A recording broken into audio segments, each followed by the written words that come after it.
I've been cheated on, sought others in relationships, and now want to settle down, but I can't unlearn or unsee the things women in those relationships did. I don't mean anything derogatory towards women specifically. It takes two to tango, and I've seen plenty of other men other than just me do the tango. It's really a narrative on people in general, but it is impacting me because I'm wanting to settle down. Hopefully that makes sense. Knowing what I know, I can't imagine anyone really being faithful, and I don't think I can ever really find a definition of happiness I want because of that. I've been dating since HS, all normal relationships, some lasting as long as 8 years. Last serious relationship, she cheated on me with her old college flame. From that point on, I've only had casual relationships with full disclosure, but honestly, I've sought out married women for the last 4-ish years. It worked for me because it was basically an upfront, there's no commitment here, just fun agreement. I always made everyone aware I was seeing multiple other people as well, though I admit that sometimes only came out only after a kiss, but always before sex. Not trying to sugarcoat this, just some context. I've always felt like I had a lot of love to give people, and I'm kind of a people pleaser, in specific areas, not for everything. I get immense joy if the person I'm in a relationship with is happy and taken care of both inside and outside the bedroom. It started when a slightly older woman, a little over 4 years ago, was flirting with me at a clothing store after the aforementioned breakup. We went into a changing room together and I gave advice on her outfits. Within a month we were hooking up once a week. I didn't know she was married at the time, and when I found out, I didn't see her as a long-term relationship anyways, so I just went with it since there were no chances of any attachment. This particular one went on for 9 months, all while I was with multiple partners, and she was good with that. For the next 4 years, I've been with more women in a pre-existing relationship than I can count. I can reliably count to around 80, hundreds if you count kissing and emotional cheating. During all this, I've seen and heard just about everything as to their reasoning for cheating. A lot of reasons I was eager to fill the gap for.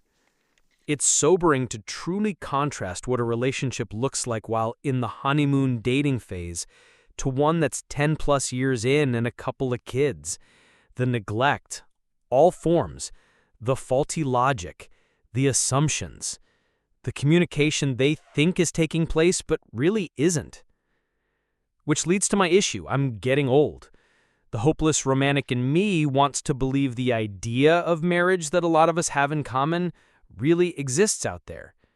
Yet when I've tried the last 2 times to actually be monogamous, I start seeing the red flags from back when all these women cheated with me. I start getting suspicious and start having crazy thoughts, like following them to their girls' night out because of how many women use that excuse to get out of the house or legit went there but hooked up with me there. I didn't do it, but I had the thought and realized I'm now too effed up to be in a legit relationship. I can't convey the gravity of what I've seen and heard over the years from the women I hooked up with, but it's things that make you realize anyone is capable of it, and I'd honestly say most do it, even if it's a momentary emotional thing. The things they would confess to me, just hearing how so many of them fantasize about someone else while trying to be intimate with their partner, how many of them aren't really over their first love. It was mind-boggling to see the men not be able to comprehend what was happening. There's always evidence and holes in stories, but they overlook it. You could put them on a lie detector and ask them if their wives could ever be unfaithful, and they'd say no. Even if you told them their wife cheated on them, they wouldn't believe you. Stuff like this makes me truly believe it's more common than people admit to, that it's basically more rare to not cheat than it is to do so. We're all just one right moment in time away from making the choice, and it's gonna happen at least once in each person's life.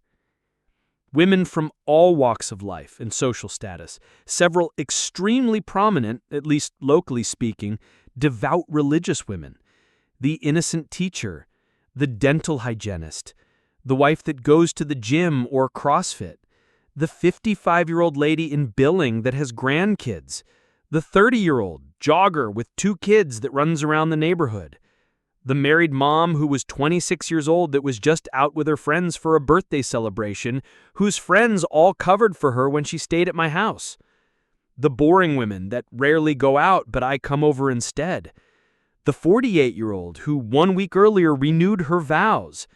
The bookworm that seems wrapped up in her hobby and is wrapped up in my bed when he was at work.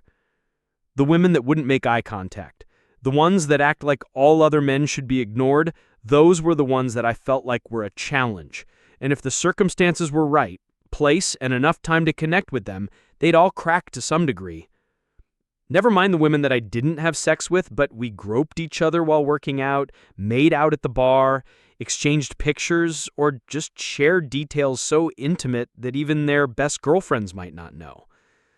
All the women would tell me things they wouldn't even tell their husband.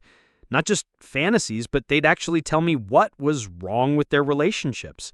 And as I'd probe, it was evident they were not communicating it with their partner very well, and in turn their partner not communicating well with them. Even saying all that, I still don't think I can convey it properly. If I take myself out of the situation for a moment, the sheer betrayal of it all, I guess, is the problem. The justifications. Even for me perpetrating it and being okay with it all because I twisted it into something I thought was beneficial for both of us, I don't want to make myself seem like I'm better or incapable of similar thought processes. 99% of the women were wonderful people. I never really got mixed up with anyone crazy as I stayed away from that. These were almost always ordinary people. While a lot of women would initiate with me in small ways, I was definitely a predator in all this. But that's kind of the point too. People like me aren't going to go away, so it's not like outside pressures will cease to exist. It's not like they were all throwing themselves at me. I just thought I picked up on something sometimes, like an extra long stare, a glint in the eye, body language, a sense of despair or being resigned to whatever the state of their relationship was, and I'd probe that. Say something nice, strike up a conversation, make them feel seen for just a second and see if they reciprocate even the slightest. I know there's a lot to unpack here. Is there any first step I can take that makes the next steps a little easier? Are we all just effed up and we're supposed to just jump in with both feet and ignore the chances? Is the idea of two people being exclusive to one another and instead of cheating, direct their energy to renew their relationship, work on their communication, be vulnerable enough to share with their partner their deepest thoughts, and in the end be more intimate with each other than any other human being, just some kind of weird fetish? Friends, thank you for watching. What moral lesson can you deduce from this story? Share with us in the comment section. Subscribe for more stories. Like and share to your loved ones. Bye.